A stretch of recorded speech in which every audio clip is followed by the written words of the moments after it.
Hey guys, this is John Hinkson, and what today I want to talk about is trade-ins. How to get the most money for your trade-ins. Everybody who goes to a dealership, they want the most money for their trade-in, and that's understandable. You're trying to get the less price on the car that you're purchasing and the most money on your trade-in, so it's perfectly understandable. But what you got to realize is when you bring your car in, make sure it's in good running order. Make sure there's no check engine light.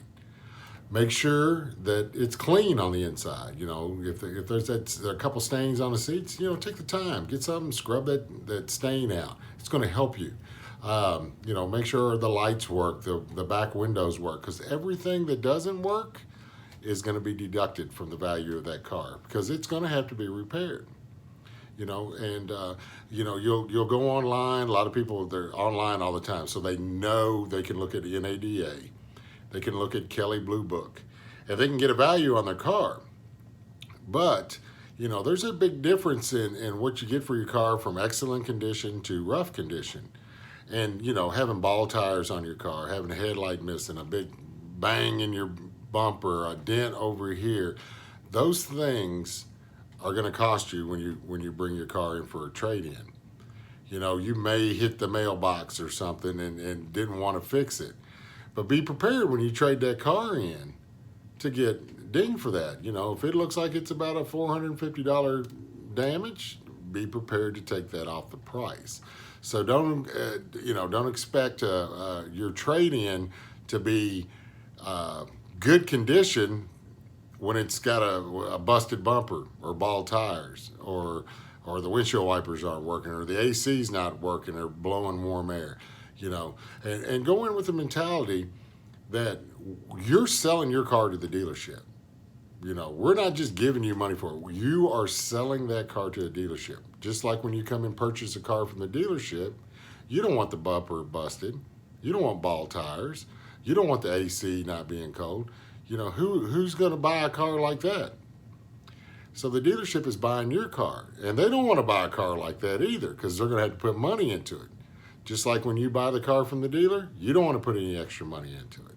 So make sure you have your service records. Keep your service records. Keep it clean. Vacuum it out. Wipe it down. Make sure it looks good. Smells good. If you're a smoker, try to get that smoke smell out as best you can. And just treat it like, hey, I'm selling this car to my mother, and I want her to have a nice car. So that's what you're doing. You're selling your car to a dealership. So make sure that car looks good, and you'll get top dollar for it. It'd be a big difference. So you got to think about it.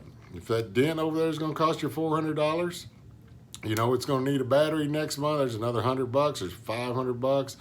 2 tires are bad on it. You replaced 2 of them, but the other 2 are still bad. There's another $300 right there. So all that adds up, and then you're disappointed because you went on Kelley Blue Book and it said, boom, fair condition is this. Well, it's not fair condition. It's in rough shape because it has thousands of dollars worth of work to be done to it. So just be conscientious of that when you're going to trade in your vehicle. When I see cars and they're banged up a little bit, there is things that is called normal wear and tear. There are things like that. But if there's a pretty good dent in there, just be prepared to get, you're not going to get full value for your car. So those are things you need to remember.